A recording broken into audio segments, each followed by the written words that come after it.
Þetta eru margir staðir og margt að tala um. Ég ætla að fara hratt í gegnum þetta. Ég ætla að leyfa myndböndunum að njóta sín. Fyrsta stopp, Naoshima. Við erum sérst að fara frá Kobe. Kobe er þekkt fyrir Kobe beef, en við stoppum á litlu eyjunni Naoshima.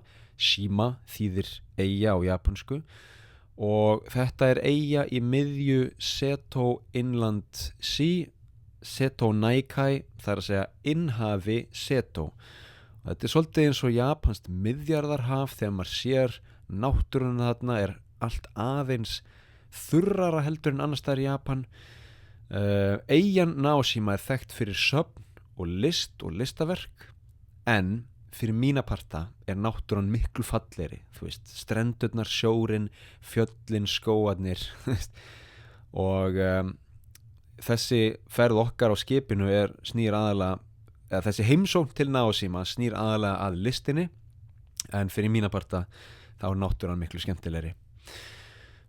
Sama dag þá förum við aftur yfir á meginlandið til Okayama og heimsækjum bæinn Kurashiki. Kurashiki er gamall bær viðskipta.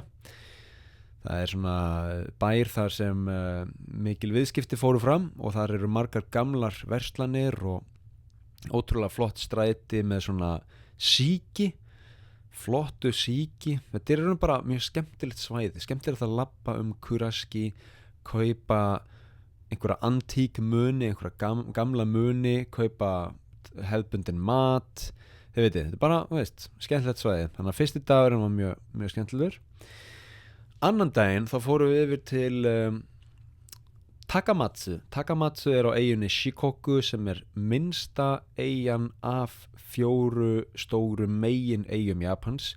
Og Takamatsu, eins og þessi svæði við miðjarðarhafið í Japan, það er að segja Seto innhafið,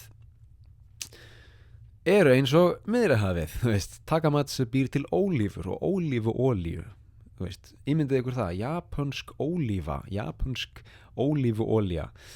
En í Takamatsu fórum við líka að skoða bonsai tré sem og listigarð sem heitir Ritsurin.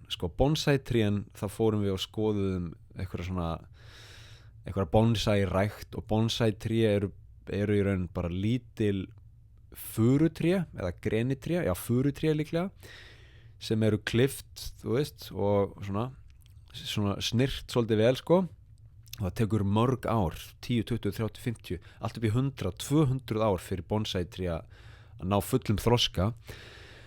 Það sem gerir bonsai tré að bonsai tré er að þau verða að vera lítil, en þau verða að vera frístandandi í potti. Ef þú ert með lítil furutré sem eru svona plöntuð í jörðina, þá er það ekki bonsai. Listigarðurinn Ritsurin er ótrúlega flottur garður, einn af mörgum í Japan.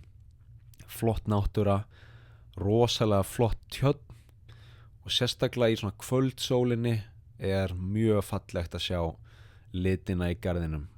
Ég get ímyndið mér að nóvember sé flottur mánuður til að heimsækja Ritsurin, því að þá er komnir svona haustlitir á trén.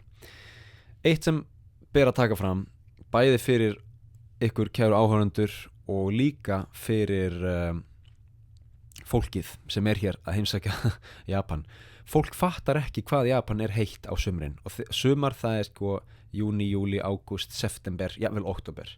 Fólk fattar ekki hvað það er ógeðslega heitt. Þú veist, ég hef verið í Sevilla á Suður-Spáni í 48 gráðum.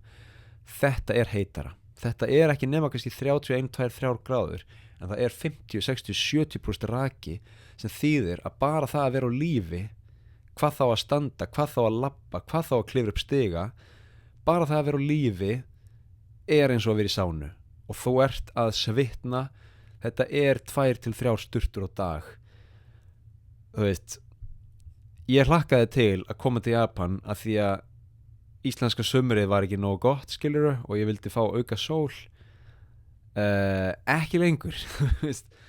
Þetta er bara of mikið, þetta er bara of heitt. Gott fólk, ekki heimsækja Japan í júni, júli, ágúst, september, mögulega október. Það er bara ekki gott, Herri, tökum smá pásu frá ferðinni og ég ætla að segja ykkur nokkra punkta bara svona mjög stutt frá því hvernig það er að vera borð. Sko, þetta eru náttúrulega 120, 30 til 150 gestir, langflestir frá Bandaríkjunum og það er ótrúlega fyndið að vera á hverjum degi að spjalla við Ameríkana. Þau eru náttúrulega mjög kammo og næs og þau eru fullkomlega hönnuð til að small talk, þú veist, til að gera small talk, til að vera bara spjalla jónkvað, eitthvað, bara eitthvað sem skiptir engum máli.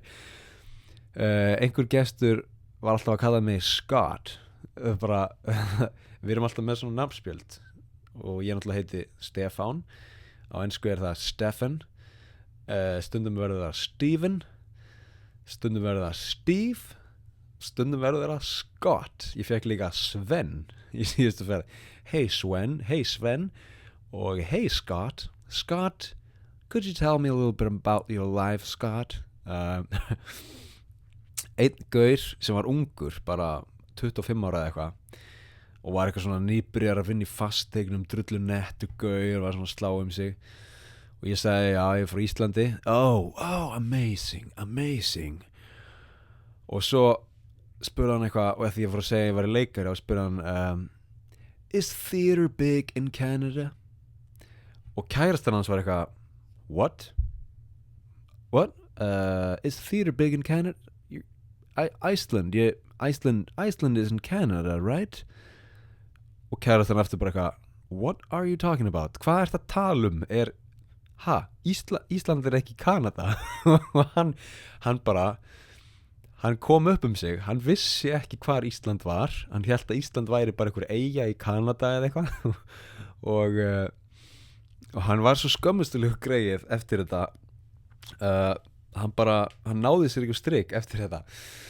Ég er náttúrulega útskýrði bara, þetta er alltaf Ísland er bara mitt á milli Evrópu og Norður-Ameríku og til að svara spurningunni þá er leikhús frekar vinsælt á Íslandi.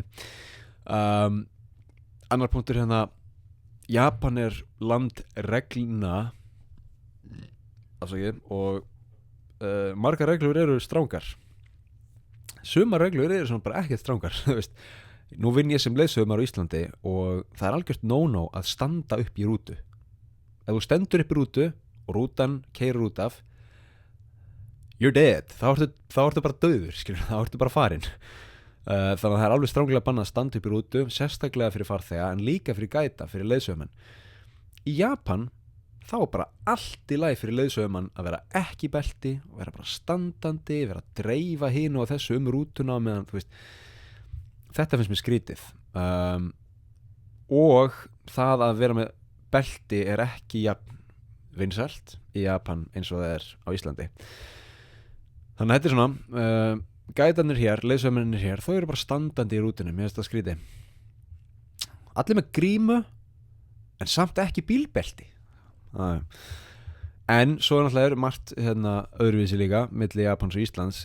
Eitt af því sem ég ætla að sýna ykkur hérna í myndbandi er sko þegar við vorum fyrir fyrsta daginn í Japan, þá vorum við að heimsækja kastala sem heitir Himeji og er mjög flottur og við sáum að það voru garðyrkjumenn, ekki úlingavinnan notabenni, heldur bara garðyrkjumenn, sko bara fagmenn í garðyrkju að slá grasið með sláttuorfi og síðan voru gaurar að halda uppi svona skildi til að passa að það færi ekki sko gras og steinar og eitthvað drast á flug í átt að gangandi vegfarendum.